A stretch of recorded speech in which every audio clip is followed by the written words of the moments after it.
ಎಲ್ರಿಗೂ ನಮಸ್ಕಾರ. ನಮ್ಮ ನ್ಯೂಸ್ ಅಲರ್ಟ್ ಯೂಟ್ಯೂಬ್ ಚಾನಲ್ಗೆ ನಿಮಗೆ ಸ್ವಾಗತ. ನಾನು ಚಂದನ್. ಮೊನ್ನೆ ಒಂದು ವಿಡಿಯೋ ಮಾಡಿದ್ದೆ, ಅದೇ ಲಾಸ್ಟ್ ವಿಡಿಯೋ. ಈ ಸಮಾಜಕ್ಕೆ ಸಂಬಂಧಪಟ್ಟಾಗೆ ಈ ಜನಗಳಿಗೆ ಏನಾದ್ರು ಮಾಹಿತಿ ತಿಳಿಸ್ಬೇಕು ಅಂತಂದ್ರೆ ನಮ್ಮ ತನವನ್ನ ಬಿಟ್ಟು ನಾವು ಸತ್ಯವನ್ನ ಹೇಳ್ತೀವಿ ಅಂತ ಹೊರಟ್ರೆ ಸಾಕಷ್ಟು ವಿರೋಧಗಳನ್ನ ಫೇಸ್ ಮಾಡ್ಬೇಕಾಗುತ್ತೆ. ಆ ಮಗ ಈ ಮಗ ನಿನಗೆ ಅದು ಗೊತ್ತೇನೋ, ನಿನಗೆ ಇದು ಗೊತ್ತೇನೋ, ನೀನು ಇದನ್ನ ಅನುಭವಿಸಿದ್ರೆ ಗೊತ್ತಾಗುತ್ತೆ, ನಿನ್ನ ಮನೆಯವ್ರಿಗೆ ಇದು ಬಂದು ಗೊತ್ತಾಗುತ್ತೆ. ಅವೆಲ್ಲವನ್ನು ನೋಡಿದ ತಕ್ಷಣ ನನಗನ್ಸಿದ್ದು, ಎಂತೆಂಥ ಜನ ಇದ್ದಾರಪ್ಪ, ಸತ್ಯ ಮಾತಾಡಿದ್ರೆ ಹೀಗ. ಅಷ್ಟಕ್ಕೂ ನಿಮ್ಗೆ ಆ ಟಾಪಿಕ್ ಯಾವುದು ಅಂತ ಗೊತ್ತಾಗಿದೆ.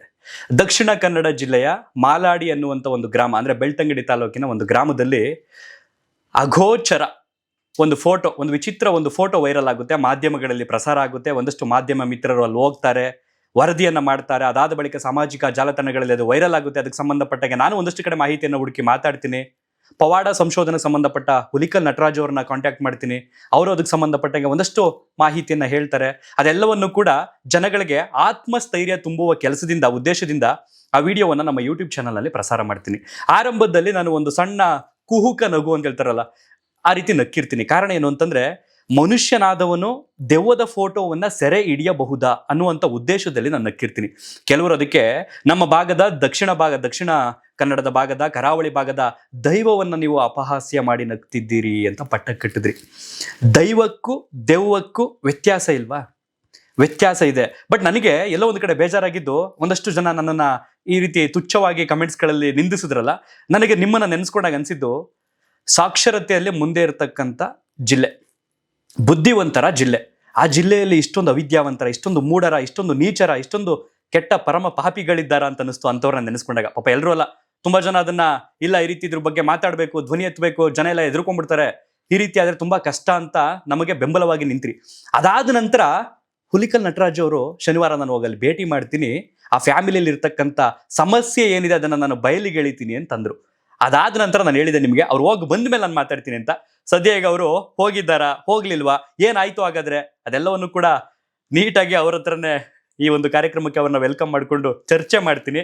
ಆಮೇಲೆ ಈ ದೆವ್ವಗಳಿಗೆ ಸಂಬಂಧಪಟ್ಟಾಗೆ, ಇದೆಲ್ಲಕ್ಕೆ ಸಂಬಂಧಪಟ್ಟಾಗೆ ನನ್ನ ಪ್ರಕಾರ ಇವತ್ತು ಒಂದು 2 ಅವರ್ ಎಪಿಸೋಡ್ ಮಾಡ್ತೀನಿ.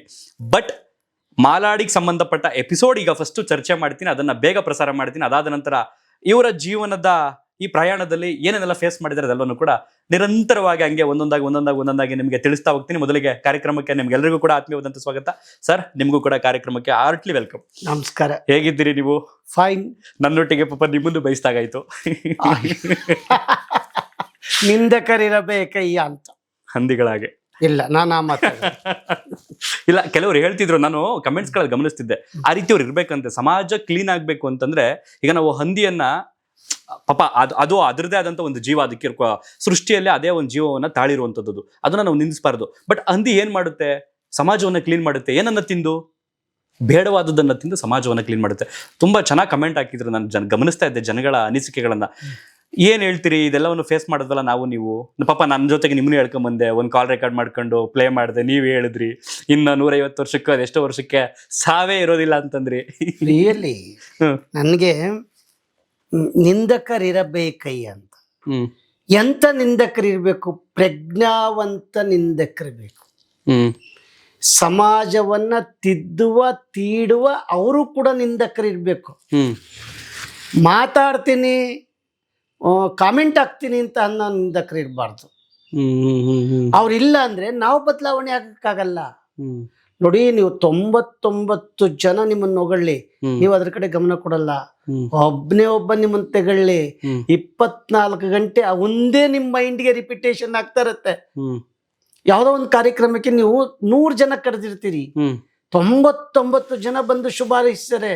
ಅದ್ರ ಬಂದ್ರ ಅಂತ ಬಂದ, ನಿಮ್ ಮನೆಯವ್ರು ಬರ್ಲಿಲ್ಲ, ನಾನ್ ಬಂದಿದ್ದೀನಿ ಹೇಳೋದೇ ಇಲ್ಲ. ಕೊನೆಗೆ ನೀವು ಯಾರೋ ಪ್ರೀತಿಯಿಂದ ಕರೆದ, ಅವ್ನು ಬರ್ಲಿಲ್ಲ, ಎಲ್ಲ ನನ್ನ ಮಕ್ಕಳು ಬಂದ್ರು, ಇವನ್ ಬರ್ಲೇ ಇಲ್ಲ ಅಂತ ಅವನಿಗೆ ಫೋಕಸ್ ಆಗ್ತೀವಿ ನಾ, ಬಂದವ್ರ ಕಡೆ ಹೋಗಲ್ಲ. ಆದ್ರೆ ಇಲ್ಲಿ ಮಾಲಾಡಿ ಅಲ್ಲಿ ಎಂತೆಂತ ಮಾತು ಬೈದ್ರು. ಇದಕ್ಕಿಂತ ಕೊನೆಗೆ ಏನ್ ಗೊತ್ತಾ, ನನ್ನ 2018 ಕೋವಿಡ್ ಕಾಲದಲ್ಲಿ ಯಾರೋ ಒಬ್ಬ ಹಾಸನದವನು ಜ್ಯೋತಿಷಿನ ಸಾಯಿಸಿ ಬಿಟ್ಟಿದ್ದ. ಹೆಂಗೆ ಅಂದ್ರೆ, ನಿನ್ ಮಣ್ಣು ಕೊಡು, ನಿನ್ ಕೂದಲು ಕೊಡು, ನಿನ್ ಧೂಳು ಕೊಡು, ನಿನ್ ಬಟ್ಟೆ ಕೊಡು, ವಾಮಾಚಾರ ಮಾಟ ಮಂತ್ರ ಇಲ್ಲ ಅಂತ್ಯ, ನೋಡ್ ನಾನು ಮಾಡ್ತೀನಿ ಅಂತ ಅಂದಿದ್ದ. ನೀನ್ ಮಾಡಯ್ಯ, ಏನ್ ಬೇಕಾದ್ರೂ ಕೊಡ್ತೀನಯ್ಯ. ನನ್ನ ಬಟ್ಟೆಯನ್ನು ನಾನೇ ಬಂದು ನಿನ್ನ ಮುಂದೆ ಕೂತ್ಕೋತೀನಿ, ನಿನ್ನ ತಾಕತ್ತಿದ್ರೆ ಮಾಡಯ್ಯ. ಇನ್ನು ಚಿಕ್ಕ ಹುಡುಗ ಅವ. ವಾಮಾಚಾರ ನಡೆಯಲ್ಲ ಅಂತ ನಾನು ಇವತ್ತು ಹೇಳ್ತೀನಿ, ನಾಳೆಗೂ ಹೇಳ್ತೀನಿ, ಮುಂದೆನೂ ಹೇಳ್ತೀನಿ. ನಡೆಯಲ್ಲ ವಾಮಾಚಾರ, ಮಾಟ ಮಾತ್ರ ನಡೆಯಂಗಿಲ್ಲ. ಮತ್ತೆ ಯಾಕೆ ಕೈ ಕಾಲು ಬಿದ್ದೋಗುತ್ತೆ? ಅವೆಲ್ಲ ಸುಳ್ಳು, ನಮ್ಮ ಮನಸ್ಸಿನ ಭ್ರಮೆ. ನೀವು ಒಂದ್ಸರಿ ಬಂದ್ಬಿಟ್ಟು ಏಯ್ ಚಂದನ್ ನಿನ್ ಕಾಲ್ ತೆಗಿತೀನಿ, ಕೈ ಕಾಲು ಕತ್ತರಿಸ್ತೇನೆ, ವಾಮಾಚಾರದ ಮುಖಾಂತರ ಎದುರಿಸ್ಬಿಡ್ಲಿ ಅಲ್ಲ, ಮಾಡಿದವ್ರು ಯಾರು ಹೇಳಲ್ವಲ್ಲ? ಅಲ್ಲ, ಸುಮ್ಮನೆ ಮಾಡಿಸ್ತೀನಿ ಅಂತ ಒಂದು ಮೈಂಡ್ಗೆ, ಅಥವಾ ಯಾವನೋ ಮಾಡಿದಾನೆ ಅಂತ ಮೈಂಡ್ಗೆ ಹೋದ್ರೆ ಆ ಮೈಂಡ್ ನಿಮ್ಗೆ ಜರ್ಜರಿತ ಆಗತ್ತೆ, ಏನು ನಡೆಯಲ್ಲ. ಓಕೆ, ಇದೆಲ್ಲ ಸಂಬಂಧಪಟ್ಟಾಗೆ ನಾವು ಅಲ್ಲ ಚಂದನ್ ವಾಮಾಚಾರ ಮಾಟ ಮಂತ್ರ ನಡೆಯುತ್ತೆ ಅನ್ನೋದಾಗಿದ್ರೆ ಇಷ್ಟೆಲ್ಲ ವಿಜ್ಞಾನ ಯಾಕೆ ಬೇಕಾಯ್ತು? ನಿಮ್ಮ ಎಲೆಕ್ಷನ್ ನಿಂತಿದ್ರಲ್ರಿ, ನಿಮ್ಮ ಎದುರಾಳಿಗಳಿಗೆ ವಾಮಾಚಾರ ಮಾಟ ಮಂತ್ರ ಮಾಡ್ಬಿಟ್ಟು ನೀವೇ ಗೆದ್ಬಿಡ್ಬೇಕಾಗಿತ್ತಲ್ಲ. ಓಕೆ, ಇಲ್ಲ, ನಾನು ಇದ್ರ ಬಗ್ಗೆ ಚರ್ಚೆ ಮಾಡ್ತೀನಿ. ಇದಕ್ಕೆ ಸಂಬಂಧಪಟ್ಟಾಗೆ ನೀಟಾಗಿ ನಾನು ಚರ್ಚೆ ಮಾಡ್ತೀನಿ. ಈಗ ವಾಮಾಚಾರಕ್ಕೆ ಸಂಬಂಧಪಟ್ಟಾಗಿರ್ಬೋದು, ಅಥವಾ ಅಗೋಚರ ಶಕ್ತಿ ಆಗಿರ್ಬೋದು, ಅಥವಾ ದೆವ್ವ ಎಂದು ಕರೆಯುವಂಥ ಒಂದು ಕಾನ್ಸೆಪ್ಟ್ ಆಗಿರ್ಬೋದು, ಇದೆಲ್ಲವನ್ನು ನಾವು ಹೋಗ್ತಾ ಹೋಗ್ತಾ ಚರ್ಚೆ ಮಾಡೋಣ. ಮೊದಲು ನಾನು ಮಾಲಾಡಿಗೆ ಸಂಬಂಧಪಟ್ಟಾಗ ಬಂದ್ಬಿಡ್ತೀನಿ. ಸಮಾಜದಲ್ಲಿ ನಟರು, ರಾಜಕಾರಣಿಗಳು, ಸಮಾಜದಲ್ಲಿ ತೊಡೆದಿರ್ತಕ್ಕಂಥ ಸಾಧಕರು, ಒಂದು 3 ವರ್ಗ ಇದೆ. ಇವರೆಲ್ಲರನ್ನೂ ಕೂಡ ಜನ ನೋಡ್ತಾರೆ. ಈಗ ನೀವು ಯಾವ್ದಾದ್ರು ಒಂದು ಕಾನ್ಸೆಪ್ಟ್ ಮಾಡ್ತೀರಿ ಅಂದ್ರೆ ಹುಲಿಕಲ್ ನಟರಾಜ್ ಅವರು ಈ ರೀತಿ ನೋಡ್ತಾರೆ. ಎಷ್ಟು ಪರ್ಸೆಂಟ್ ಇದೆ ನಿಮಗೆ ಪ್ರೀತಿಸುವವರು, ವಿರೋಧಿಸುವವರು? ಒಂದು 100ಗೆ ಪ್ರೀತಿಸುವವರು 98 ಜನ %, 98%. ವಿರೋಧಿಸೋರು ಕೇವಲ 2%. ನಿಮ್ಗೆ ಅನಿಸುತ್ತ ತರ? ಎಸ್. Okay okay okay 100%. ಎಲ್ಲದಕ್ಕೂ ಸತ್ಯಕ್ಕೆ ಬೆಲೆ ಇದೆ. ಆದ್ರೆ 98% ಜನ ಹೊರಗಡೆಗೆ ಬರಲ್ಲ, ಶಾಬಾಷ್ಗಿರಿ ಕೊಟ್ಟು ಸತ್ಯ ತಿಳ್ಕೊಂಡು ಸುಮ್ಮನಾಗ್ಬಿಡ್ತಾರೆ, ಸುಮ್ಮನಿರ್ತಾರೆ, ಏನು ಮಾಡಲ್ಲ. ಈ 2% ಇದಾರಲ್ಲ, ಇಲ್ಲಿಯೂ ಸಲ್ಲಲ್ಲ, ಅಲ್ಲಿಯೂ ಸಲ್ಲಲ್ಲ, ಎಲ್ಲಿಯೂ ಸಲ್ಲಲ್ಲ, ಎಲ್ಲೆಲ್ಲಿಯೂ ಸಲ್ತಾ ಇರ್ತಾರೆ ಇವರು. ಎಲ್ಲರನ್ನೂ ಎಳಿತಾ ಇರ್ತಾರೆ ಇವರು. ತಾನೇನು ಅನ್ನೋದ್ರ ಬಗ್ಗೆ ಗೊತ್ತಿರಲ್ಲ. ಈ 2% ಜನನೇ ನನಗೆ, ನಾನು ಹೇಳಿದ್ರೆ 98% ಜನ ವಿರೋಧ ಮಾಡಿದಿದ್ರೆ ನಾನು ತಪ್ಪಪ್ಪ ಅಂತ ಅನ್ಕೋತಿದ್ದೆ. 2% ಜನ ಲೀವ್ ಇಟ್. ಓಕೆ, ವಿರೋಧಿಸುವವರು ಇದ್ದಾರೆ. ನಾನು ಅವ್ರು ಯಾರು ಅಂತ ಹೇಳ್ತೀನಿ ನಿಮಗೆ ಹೋಗ್ತಾ ಹೋಗ್ತಾ. ಮೊದಲಿಗೆ ಮಾಲಾಡಿಗೆ ಬಂಬೋಣ. ಈಗ ದಕ್ಷಿಣ ಕನ್ನಡ ಜಿಲ್ಲೆಯ ಒಂದು ಗ್ರಾಮದಲ್ಲಿ ಆ ರೀತಿ ಘಟನೆ ಆಯಿತು ಅಂತ ಮಾಧ್ಯಮಗಳಲ್ಲಿ ವರದಿ ಆಗುತ್ತೆ. ನಿಮ್ಮ ಗಮನಕ್ಕೆ ನಮಗೆ ಬರುತ್ತಿಲ್ವ ಗೊತ್ತಿಲ್ಲ, ಇಂಥ ವಿಚಾರಗಳು ನಿಮಗೆ ಬೇಗ ತಲುಪ್ತವೆ. ಯಾಕೆಂತಂದ್ರೆ ಬಹುತೇಕ ಅದು ನೋಡ್ತಕ್ಕಂಥ ಜನರಿಗೆ ಈ ಕಡೆ ಆ ಕಾನ್ಸೆಪ್ಟ್ ಬಂತು ಅಂದ ತಕ್ಷಣನೇ ಇದನ್ನ ಭೇದಿಸೋದಕ್ಕೆ ಅಂತ ಒಬ್ಬ ವ್ಯಕ್ತಿ ಇದ್ದಾರೆ ಅಂತ ಅನ್ಕೊಂಡು ಹುಲಿಕಲ್ ನಟರಾಜ್ ಅವ್ರು ತೋರಿಸಿ, ಹುಲಿಕಲ್ ನಟರಾಜ್ ಅವರು ಗೌರವಾನ್ವಿತವಾಗಿ ಹೇಳೋರು ಕೆಲವಷ್ಟು ಜನ. ಅವನು ಉಲ್ಕಲ್ ಕರೀರಿ, ಇದೊಂದು ವರ್ಗ ಇದೆ. ಅವನ್ ನೀಚನ್ ಕರೀರಿ, ಇದನ್ ಬಂದ್ ನೋಡಪ್ಪ, ಇದನ್ ಬಂದ್ ನೋಡಪ್ಪ, ಇದನ್ನ ಅದೇನ್ ಮಾಡಪ್ಪ, ತಾಕತ್ತಿದ್ರ ಬಾ, ಪುಂಗು ಇಲ್ಲಿ ಪುಂಗು. ಏನ್ರಿ ಮಾತದು? ಇಲ್ಲಿ ಬಂದು ಪುಂಗು. ಭಾಷೆಗೆ ಒಂದು ಮಿತಿ ಇಲ್ವಾ? ಮಿತಿ ಮೀರೋಗಿದೆ ಅದು. ಬೋಳಿ ಮಗನಿ ಇದು ಅನ್ನಿಸ್ಕೋಬೇಕಾ? ಒಂದೆಲ್ಲ ಅನ್ಸ್ಕೊಂಡಿದ್ದು. ಅದು ನಮ್ಮ ಕರ್ನಾಟಕದಲ್ಲೇನೋ ಬೈತಾರೆ ಅಂತಂದ್ರೆ, ದೆವ್ಗಳು ಬೈಯದ ನಮ್ಗೆ ಅಂದ್ರೆ ಮೈ ಮೇಲೆ ದೆವ್ವ ಬರ್ಸ್ಕೊಂಡು ದೊಡ್ಡ ಅವು ಬೈತವ ನಿಮ್ಗೆ? ಇವರು ತುಂಬಾ ಬೈದಿದ್ದಾರೆ ನನ್ಗೆ. ಏನು ಆಗಲ್ಲ, ನಂದು ಜಿಡ್ಡು ಬಿದ್ದೋಗಿರುತ್ತೆ, ಜಿಡ್ಡು ಬಿದ್ದೋಗ್ಬಿಟ್ಟಿದೆ ಈ ದೇಹ, ಮನಸ್ಸು ಜಿಡ್ಡು ಬಿದ್ದೋಗಿದೆ. ಮಾಲಾಡಿಯಲ್ಲಿ ಅಲ್ಲಿ ನಡೆದಿದ್ದ ಘಟನೆ ಬೇರೆ, ಪ್ರಚಾರ ತಗೊಂಡಿದ್ದು ಬೇರೆ. ಏನ್ ಘಟನೆ? ಲೈಟ್ ಆಯ್ತು ನೋಡಿ. ಸತ್ಯಕ್ಕೆ ಬರ್ತೀನಿ ಚಂದನ್ ಗೌಡ, ನಮ್ಗೆ ಅದೇ ಬೇಕು. ಸತ್ಯ ಹೇಳ್ತಾ ಇದೆ. ಈ ಜಗತ್ತಲ್ಲಿ ದೇವರು ಕೂಡ ಅಂದವನು ಇದ್ರೆ ಅವನು ತಪ್ಪು ಮಾಡಿದ. ಶ್ರೀರಾಮಚಂದ್ರ ತಪ್ಪು ಮಾಡ್ಲಿಲ್ವಾ? ವಾಲಿ ಸುಗ್ರೀವರು ತಪ್ಪು ಮಾಡ್ಲಿಲ್ವಾ? ಸತ್ಯ ಹರಿಶ್ಚಂದ್ರ ತಪ್ಪು ಮಾಡ್ಲಿಲ್ವಾ? ಲೋಹಿತಾಶ್ವ, ನಾವೆಲ್ಲರನ್ನೂ ಹೇಳೋಣ. ಗಾಂಧಿ ಬೇಡ, ಅವ್ರು ನಾನು ನೋಡಿಲ್ಲಪ್ಪ, ಗಾಂಧಿ ತಪ್ಪು ಮಾಡ್ಲಿಲ್ವಾ? ಪ್ರತಿಯೊಬ್ಬ ಮನುಷ್ಯನೂ ತಪ್ಪು ಮಾಡಿದಾನೆ, ದೇವರು ತಪ್ಪು ಮಾಡಿದಾನೆ. ತಿದ್ಕೊಂಡಿದ್ದೀವಿ, ಬದಲಾವಣೆ ಮಾಡಿದೀವಿ. ತಪ್ಪು ಮಾಡೋದು ತಪ್ಪಲ್ಲ, ಅರಿಯದೇ ಮಾಡೋದು ತಪ್ಪಲ್ಲ. ಮಾಡಿದ ತಪ್ಪನ್ನು ತಿದ್ಕೊಳ್ಳೋದ್ರ ತಪ್ಪು. ಮಾಡ್ತೀವಿ, ಮಾಡ್ತಲೇ ಇರ್ತಾರೆ, ಅದು ತಪ್ಪು. ಮಾಡಿದ ತಪ್ಪನ್ನು ತಿದ್ಕೊಳ್ಳೋದಿದೆಯಲ್ಲ, ಅದು ಪ್ರಜ್ಞಾವಂತ. ಇಲ್ಲಿ ಮಾಲಾಡಿಹಳ್ಳಿಯಲ್ಲಿ ಒಂದು ಕುಟುಂಬ, ಉಮೇಶ್ ರೆಡ್ಡಿದು, ಉಮೇಶ್ ಶೆಟ್ಟಿದು. ಎಸ್, ಅವ್ರಿಗೂ ಮನುಷ್ಯನಿಗಿದ್ದಂಗೆ ಅನೇಕ ಆಸೆ ಆಕಾಂಕ್ಷೆಗಳಿತ್ತು. ಅದನ್ನೆಲ್ಲ ಓಪನ್ ಆಗಿ ಹೇಳಕ್ಕಾಗಲ್ಲ. ಇತ್ತು, ಜನ ಹೇಳ್ತಾರೆ ಅವ್ರಿಗೆ ಅದಿತ್ತು, ಇದಿತ್ತು, ಆ ಚಟ ಇತ್ತು, ಈ ಚಟ ಏನೋ ಇತ್ತು. ಸರಿ, ಓಕೆ, ಚಟ ಇತ್ತು ವ್ಯಕ್ತಿಗೆ. ಎಸ್, ಆಯ್ತು, ಪಾಯಿಂಟ್. ಆದ್ಮೇಲೆ ಏನಾಯ್ತು? ದುಡ್ಡು ಫೇಲೂರ್ ಆಗ್ತಾ ಬಂತು, ಸೋಮಾರಿತನ ಬಂತು, ಕೊನೆಗೆ ಮನೇಲಿರೋ ಒಡವೆಗಳು ಎಲ್ಲೆಲ್ಲೋ ಇಡಂಗಾಗೋಯ್ತು. ಓ, ಇದು ಮ್ಯಾಟ್ರು. ಸತ್ಯ ತಿಳ್ಕೋಬೇಕು. ಮತ್ತೆ ಮನೇಲಿ ಇದ್ದಕ್ಕಿದ್ದಾಗೆ ಪಾತ್ರೆ ಬೀಳ್ತಿತ್ತು. ಅಲ್ಲ, ನಾನು ಹೇಳೋದು ಸೂಕ್ಷ್ಮವಾಗಿ ಹೇಳ್ತಾ ಇದ್ದೀನಿ. ಮನೇಲಿ ನನ್ಗೆ ಒಡವೆಗಳು ಅರ್ಥ ಆಯ್ತು ನಿಮ್ಮ ಸೂಕ್ಷ್ಮತೆ, ಕೆಲವರಿಗೆ ಅರ್ಥ ಆಗ್ಬೇಕು ಅಷ್ಟೇ ಈಗ. ಮನೇಲಿ ಒಡವೆಗಳು ಮಾಯ ಆಯ್ತಾ ಬಂತು, ಸಾಲ ಜಾಸ್ತಿ ಆಯ್ತು, ಕಷ್ಟ, ಮರ್ಯಾದೆ ಕಡಿತಾರೆ. ಆವಾಗ ಒಂದು ವಾಮ ಮಾರ್ಗ ಬೇಕಲ್ವಾ, ಏನಾರು ಒಂದು ಬೇಕಲ್ಲ. ಆಗ ಇದಕ್ಕಿದ್ದಂಗೆ ನಿದ್ದೆ ಬರಲಿಲ್ಲ. ನನಗೆ ಯಾವಾಗ ನಿದ್ದೆ ಬರಲಿಲ್ವೋ ಮನೇಲಿರೋ ಕುಟುಂಬಗಳಿಗೂ ನಿದ್ದೆ ಬರ್ದಂಗೆ ಆಗೋಯ್ತು. ಆಕೆ ತಾಯಿ ಇದ್ದಾಳಲ್ಲ, ಆಕೆಗೆ ಮಾನಸಿಕ ಖಿನ್ನತೆ ಒಳಗಾಯ್ತು. ನೋಡಿದ್ರು ಬಾಡಿ ಲ್ಯಾಂಗ್ವೇಜು. ಮಕ್ಳಿಗೂ ಕೂಡ ಒಂದಿಷ್ಟು. ಇಲ್ಲಿ ಆ ಚಿಕ್ಕ ಮಗುಗಾಲೆ ಒಂದು ಮೈ ಮೇಲೆ ಏನೋ ಬಂದಂಗೆ ಆಗ್ತಿತ್ತು. ಹಾಗಾಗಿ ಸ್ಕೂಲ್ಗೆ ಹೋದಾಗ ಅಲ್ಲಿ ಇಲ್ಲಿ ಇನ್ನು ಇದನ್ನೆಲ್ಲ ನೋಡ್ತಾ ಇದ್ರು. ಕೊನೆಗೆ ಇದರಿಂದ ಬಿಡುಗಡೆ ಆಗಲಿಕ್ಕೆ ಒಂದು ವಾಮ ಮಾರ್ಗ ಬಂತು ಮನಸ್ಸಿನಲ್ಲಿ. ನಮ್ಮ ಮನೇಲಿ ಕಲ್ಲು ಬೀಳ್ತವೆ, ಅಲ್ಲ ಬೆಂಕಿ ಹಚ್ಕೊಳುತ್ತೆ, ನಮ್ಮ ಮನೇಲಿ ಒಡವೆ ಮಾಯ ಆಗಿದೆ, ನಮ್ಮ ಮನೇಲಿ ಮೈ ಮೇಲೆ ಏನೋ ಬಂದಂಗೆ ಆಗತ್ತೆ, ನಮ್ಮ ಮನೇಲಿ ಪಾತ್ರೆಗಳು ಚೆಲ್ಲಾಡ್ತವೆ, ಬೆಂಕಿ ಆಟೋಮೆಟಿಕ್ ಹಚ್ಕೊಳ್ಳುತ್ತೆ, ಬೆಂಕಿ ಇದ್ಕಿದ್ದಂಗೆ ಬಟ್ಟೆಗೆ ಹಂಚ್ಕೊಳುತ್ತೆ. ಆಮೇಲೆ ಕೆಳಗಡೆ ಯಾರೋ ಮಲಿಕೊಂಡಂಗೆ ಆಗುತ್ತೆ, ಶಬ್ದ ಬರುತ್ತೆ.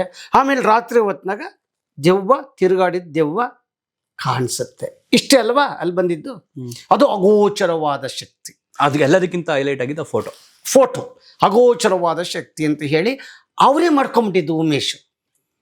ಏನೋ ಪಾಸಿಟಿವ್ ಆಗತ್ತೆ, ಇನ್ನೇನೋ ಆಗತ್ತೆ ಅಂತ ಹೇಳಿ ಒಂದು ಸಕಾರಾತ್ಮಕ ಚಿಂತನೆ ಇಟ್ಕೊಂಡು ಅದನ್ನೆಲ್ಲ ತಗೊಂಡ್ಬಿಟ್ಟು ಏನು ಮಾಡಿದ್ರು, ಯಾವುದೋ ಯೂಟ್ಯೂಬ್ಗೆ, ಅದಕ್ಕೆ ಟಿವಿಗೆ ಕೊಟ್ಬಿಟ್ರು. ಇನ್ನೇನೋ ಸ್ವಾರ್ಥ, ಅಲ್ಲೇನೋ ಆಗತ್ತೆ ಅಂತ ಹೇಳಿ ಕೊಟ್ಬಿಟ್ರು. ಒಂದಿಷ್ಟು ಜನಕ್ಕೆ ಕನಿಕರ ಬರ್ಬೋದು, ಒಂದಿಷ್ಟಕ್ಕೆ ಅನುಕಂಪ ಬರ್ಬೋದು, ಇನ್ನೊಂದಿಷ್ಟು ಸಹಾಯ ಆಗ್ಬೋದೇನೋ ಅಂತ ಮನಸ್ಸಿನಲ್ಲಿ ಅವ್ರು ಅಂದ್ಕೊಂಡ್ರು. ಅದು ವಿರುದ್ಧ ಆಗೋಗ್ಬಿಡ್ತು. ಏನಾಯ್ತು, ಎಲ್ಲ ಮೀಡಿಯಾಗಳು ಬಂದ ಮೇಲೆ ಹುಲಿಕಲ್ ನಟರಾಜ್ ಬರ್ತಾರೆ. ಸರ್ ನಾನು ಹೋಗ್ತೀನಿ, ನಾನು ಅವತ್ತು ಹೇಳಿದ್ದೀನಿ, ಇವತ್ತು ಹೇಳಿದ್ದೀನಿ, ಅಲ್ಲಿ ಅಗೋಚರ ಶಕ್ತಿ ಅಲ್ಲ, ಕಾಣದ ಮನುಷ್ಯನ ಶಕ್ತಿ ಇದೆ ಅಂತ.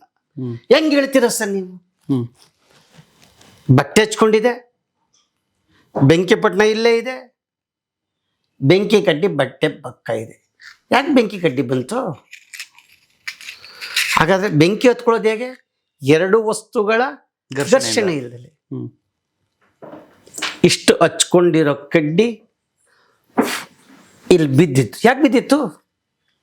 ಕಚ್ಚಿದಕ್ಕೆ ಬಿದ್ದಿದೆ. Number 1 note the point. ಎರಡನೇದು ಶಬ್ದಗಳು, ಪಾತ್ರೆಗಳ ಶಬ್ದಗಳು.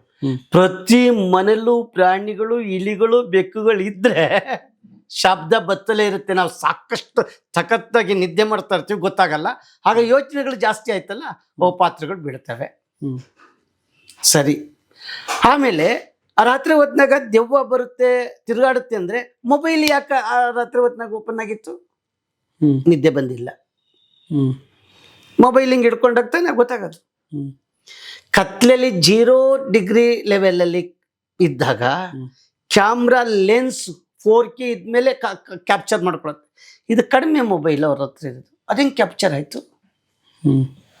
ಇವೆಲ್ಲ ಯೋಚನೆ ಮಾಡಿ ಇದು ಮನುಷ್ಯನ ಕೈವಾಡ ಹೊರತು ಬೇರೆ ಏನಿಲ್ಲ ಅಂತ ನಾನು ಮಾಧ್ಯಮದಲ್ಲಿ ಹೇಳಿದೆ. ಇದೆಲ್ಲವನ್ನು ನೀವು ಅಲ್ಲಿಗೆ ಹೋಗ್ಬೇಕು ಅನ್ಕೊಳ್ಳೋದಕ್ಕೂ ಮುಂಚೆ ಆಲೋಚನೆ ಬಂದ್ಬಿಡ್ತು ನಿಮ್ಗೆ ಈ ತರ ನನಗೆ ಬರದೇ ಅಲ್ಲಿ. ಸರಿ, ಓಕೆ, ನಮ್ಗೆ ಅದೆಲ್ಲ ಬಂದಿಲ್ಲ. ನಮಗ್ ಬಂದಿದ್ದೇನೋ ದಿವಸ ಫೋಟೋ ಹಿಡಿಬೋದ, ಇದೆಲ್ಲ ಕಾಮಿಡಿ ಅನ್ಸುತ್ತೆ ಅಂತ ಅನ್ಕೊಂಡು ನಾವು ಅನ್ಕೊಂಡಿದ್ದು.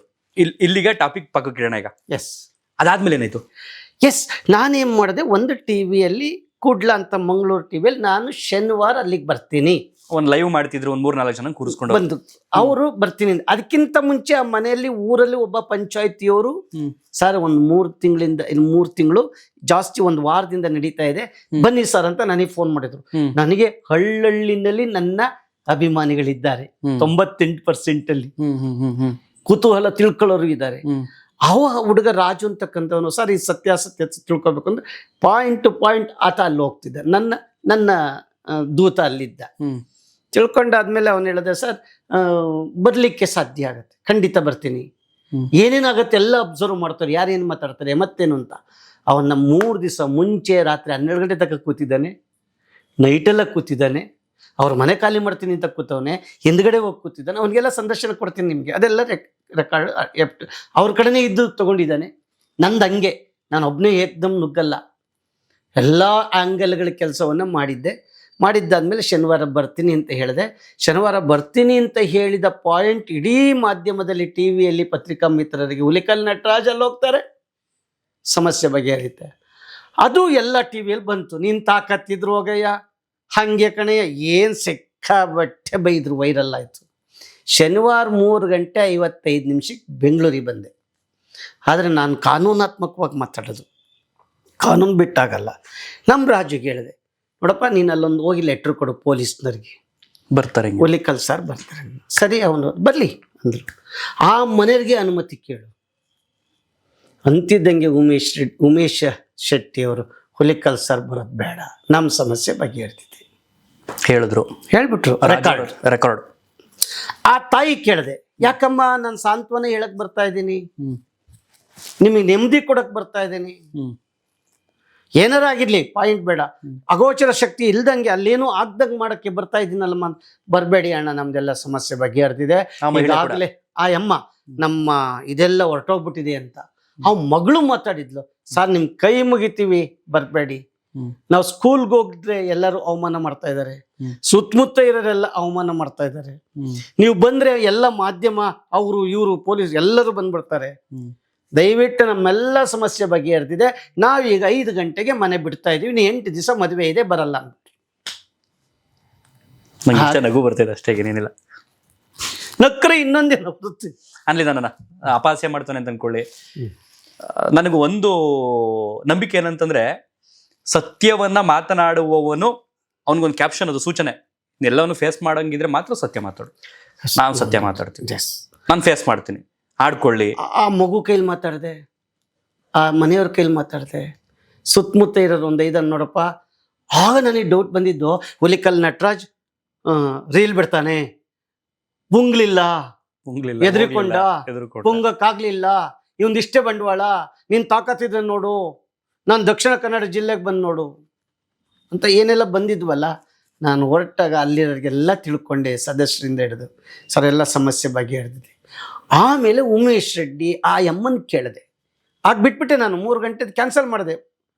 ನನ್ನ ರೆಕಾರ್ಡ್ ಸಮೇತ ನಾನು ಬೆಂಗಳೂರಿಗೆ ಹೋಗಿರೋದು, ಬಸ್ ಹತ್ತರ ಎಲ್ಲನೂ ಇಟ್ಟಿದ್ದೆ. ಯಾಕೆಂದರೆ ಬಹಳ ಜನ ನಾನು ಹಿಂದೆ ಫಾಲೋ ಮಾಡ್ತಾರೆ, ಇವ್ ಸುಳ್ಳು ಹೇಳ್ತಾನೆ, ಪುಂಗ್ತಾನೆ. ಎಸ್ ಅನ್ಕೊಳ್ಳಿ.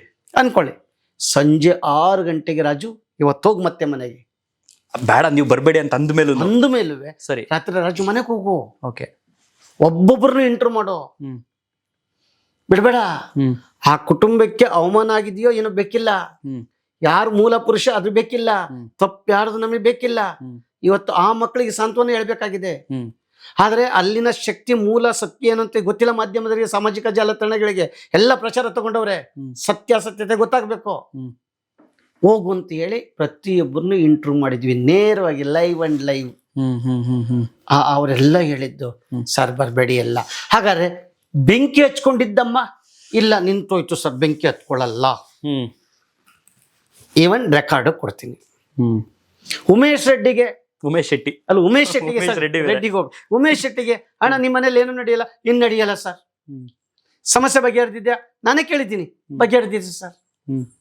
ಆಮೇಲೆ ಇದು ಶಬ್ದ ಬರೋದು, ಇಲ್ಲ ಸರ್ ನಿಂತೋಯ್ತು ಸರ್, ನಾನು ಬತ್ತಿ ನಿಂತಿದ್ದಂಗೆ ನಿಂತೋಯ್ತು. ಹ್ಞೂ ಸರ್ ಎಲ್ಲ ನಿಂತೋಗ್ಬಿಟ್ಟಿದೆ ಸರ್, ಏನೋ ಮಾಡಿಸಿದ್ದೀವಿ ಅಂತ ಅವ್ರೇನೋ ಹೇಳಿದ್ರು, ನಿಂತೋಯ್ತು ಸರ್.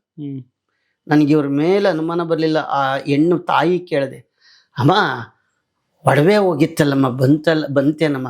ಸಹ ಬಂದಿದೆ ಸರ್ ಅಂತ ಬೀರು ಬಾಗಿಲು ತೆಗೆದು ತೋರಿಸಿದ್ರು ಒಡವೆನ. ನಾನು ಬಂದಿದೆ ನೋಡಿ. ಎಲ್ಲೋಗಿತ್ತು?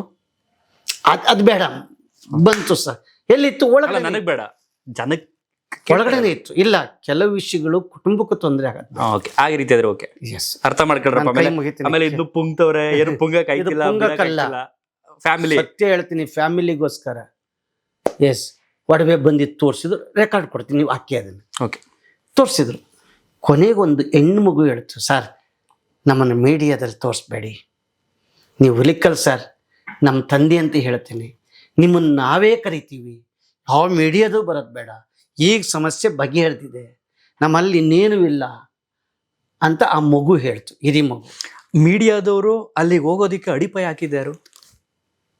ಕಲಾವಿದ ವ್ಯಕ್ತಿ. ಯಾರು ಕಲಾವಿದರಲ್ಲ ಹಾಗಾದ್ರೆ? ಮೀನು ಕಲಾವಿದ ಅಂತ ಹೇಳಲ್ಲ, ವ್ಯಕ್ತಿ ಉಮೇಶ್ ಅವ್ರೊಬ್ರೆ. ಇವ್ರದ್ದು ಯಾರ್ದು ಪಾರ್ಟಿ ಇಲ್ವಾ? ಆ ಮಕ್ಳದು ಪಾಪ. ಅವ್ರಿಗೆ ಮತ್ತೆ ಗೊತ್ತೇ. ಆ ಮಹಿಳೆ ಯಾಕೆ ಹಿಂಗ ಗಂಟು ಅಲ್ಲಿಗೆ ಬರ್ತೀನಿ ಪಾಯಿಂಟ್. ಆಮೇಲೆ ಬರೋಣ. ಆಮೇಲೆ ಇನ್ನೊಂದು ನನಗೆ ತುಂಬಾ ಆಗಿದ್ದು, ಚಿಕ್ಕ ಮಗು ಮೇಲೆ ಏನೋ ಬರ್ತಿತ್ತು ಶಾಲೆಗೆ ಹೋದಾಗ, ಅಲ್ಲಿ ಅವಮಾನ ಆಗ್ಬಿಡುತ್ತೆ. ಮೇಡಮ್ ಟೀ ಇಟ್ರು ಅಂತ ಅನ್ಸುತ್ತೆ, ಗಮ್ ಅಂತಿದೆ. ತಂದ್ಕೊಡಿ, ಪರವಾಗಿಲ್ಲ. ಕಟ್ ಮಾಡ್ಲಾ? ಕೊಡಿ, ಆರಾಮಾಗಿ ಕೊಡಿ, ಮಾತಾಡಿ, ನೀವು ಆರಾಮಾಗಿ ಮಾತಾಡಿ. ಎಸ್, ಕೊಡಿ, ಟೀ ಕೊಡಿ. ಕಟ್ ಮಾಡಿಲ್ಲ. ಅಲ್ಲಲ್ಲ, ನೀವು ತಂದ್ಕೊಡಿ, ನಾವು ಮಾತಾಡ್ತೀವಿ ನೇರವಾಗಿ. ನಮ್ದೇನೋ ಆತರ ಬೇರೆ ತರ ಯಾವ್ದೋ ಇಂಟರ್ವ್ಯೂ ಮಾಡ್ತೀವಿ ಆತರ ಏನಿಲ್ಲ, ಹಿಂಗೆ ಮಾತಾಡ್ತಿರೋದು ನೇರವಾಗಿ. ನೀವು ಮಾತಾಡಿ. ಎಸ್, ಆ ಮಗು ನನಗೆ ತುಂಬಾ ದೈನ್ಯತೆಯಿಂದ ಕೇಳಿತು. ಆ ಮಗು ಕೇಳಿದೆ, ಇನ್ನೊಂದ್ ದಿವಸ ಈ ಮನೇಲಿ ಏನು ನಡೆಯಲ್ವೇನಮ್ಮ ಅಂತ. ಆ ಮಗುನೇ ಕೇಳಿದ್ದು? ಮಗನ ಕೇಳಿದೆ. ಆ ತಾಯಿನ? ತಾಯಿಲ್ಲ, ಮಗುನ. ತಾಯಿ ಬೇರೆ. ನೀವು ಕೇಳಿದ್ದ? ನಾನ್ ಕೇಳಿದ್ದೆ. ಓಕೆ. ನಡೆಯಲ್ವೇನಮ್ಮ? ಖಂಡಿತ ನಡೆಯಲ್ಲ ಸರ್, ನೀವೊಬ್ಬರೇ ಮನೆ ನಮ್ಮ ಮನೆಗೆ, ನೆಮ್ಮದಿ ಕೊಡಿ ಸರ್. ಆರಾಮಾಗಿ ಬಂದೋಗಿ. ನಿಜವಾಗ್ಲೂ ಬರ್ತೀನಿ. ಆದ್ರೆ ಒಂದೇ ಹೇಳಿದ್ದು, ನಮ್ಮನ್ನ ಟಿವಿಲಿ ತೋರಿಸಿ ನಮ್ಮ ಮರ್ಯಾದೆ ಹೋಗಿದೆ, ತಲೆ ತಗ್ಸಂಗಾಗಿದೆ.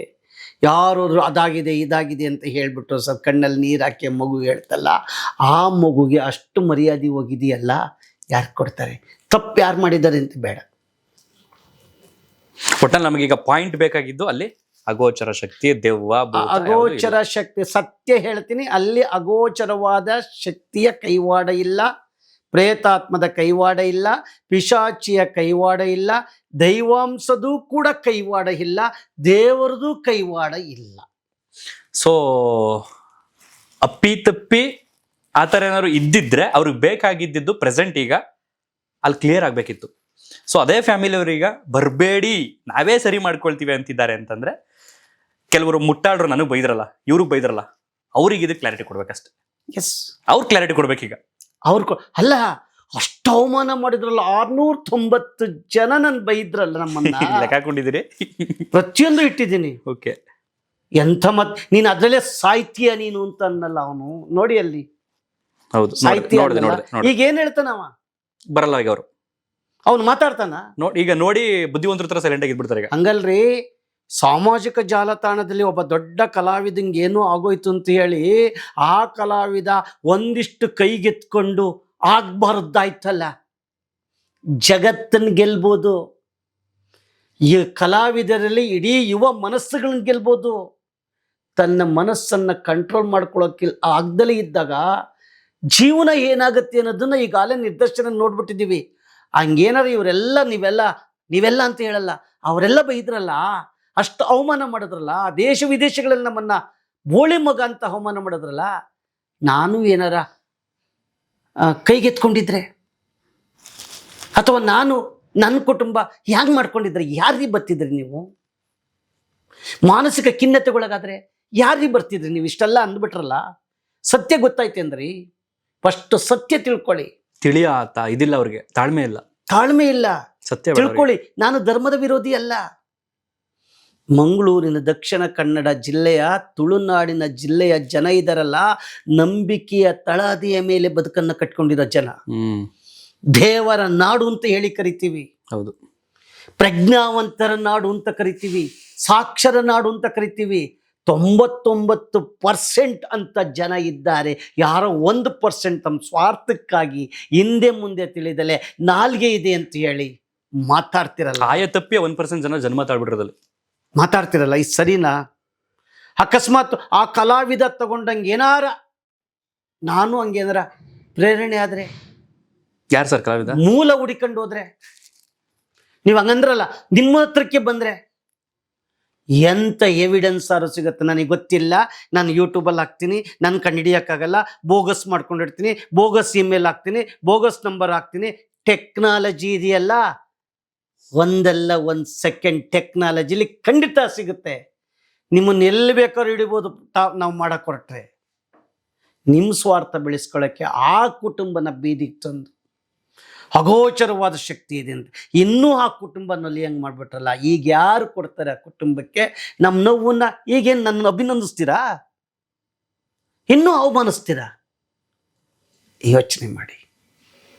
ಈಗಲೂ ಹೇಳ್ತೀನಿ, ಅಲ್ಲಿ ಕಾಣದ ಆ ಕುಟುಂಬದ ಮನುಷ್ಯನ ಕೈವಾಡ ಬಿಟ್ರೆ ಬೇರೇನೂ ಇಲ್ಲ. ಅಲ್ಲ ಚಂದನ್, ನಿಮ್ಮದೇ ಕುಟುಂಬ, ಚೆನ್ನಾಗಿ ದುಡಿತಾ ಇದ್ದೀರಿ ಎಲ್ಲ, ನಿಮ್ಮ ಮಕ್ಕಳು, ನೀವು, ನಿಮ್ಮ ಮಿಸ್ಸಸ್ ಎಲ್ಲ ದುಡ್ಡು ಬರ್ತಾ ಇದೆ. ಬಂದಿದ್ದ ದುಡ್ಡನ್ನು ನೀವು ಚಟಕ್ಕೆ, ಜೂಜ್ಗೆ, ಇನ್ನೊಂದಕ್ಕೆ ಕೊಟ್ಬಿಟ್ಟು ಎಲ್ಲ ಹಾಳು ಮಾಡಿದ್ರೆ ಇಡೀ ಕುಟುಂಬ ಏನಾಗತ್ತೆ? ಎಲ್ಲ ಜರ್ಜರಿತ, ಎಲ್ಲನ್ನು ಕಳ್ಕೊಂಡಾಗ ಹತಾಶರಾಗ್ತೀವಿ. ಹಾಗೆ ಇಲ್ಲೂ ಕೂಡ ಆಗಿರೋಂಥದ್ದು. ಅಲ್ಲಿ ಯಾರೂ ಬೇರೆಯವ್ರು ತಪ್ಪು ಮಾಡಿಲ್ಲ. ಆ ನೊಂದ ಮನಸ್ಸು ಮಾಡಿದೆ, ಆ ಮನಸ್ಸು ಬದಲಾಗಿದೆ, ಇನ್ನು ಮುಂದೆ ಆ ಮನೆಯಲ್ಲಿ ನಡೆಯಲ್ಲ. ಆ ಕಾರಣಕ್ಕೆ ಅವರು ಆ ಅಮ್ಮ ಆ ರೀತಿಯ ಸಿಚುವೇಶನ್ ಬಂದಿರೋದು. ಇದನ್ನ ನೋಡಕ್ಕಾಗ್ದಲೆ, ಹೇಳಕ್ಕಾಗ್ದಲೆ ಪೊಸಿಷನ್ ಸಿಂಡ್ರೋಮ್ ಅಂತ ಕಾಯಿಲೆಗೆ ತುತ್ತಾಗಿದ್ರು, ಮಾನಸಿಕ ಕಾಯಿಲೆಗೆ ತುತ್ತಾಗಿದ್ರು. ಮಾನಸಿಕತೆಯಲ್ಲಿ ಅದೊಂದು ಕಾಯಿಲೆ ಅನ್ನೋದು. ಮಾನಸಿಕ ಕಾಯಿಲೆ.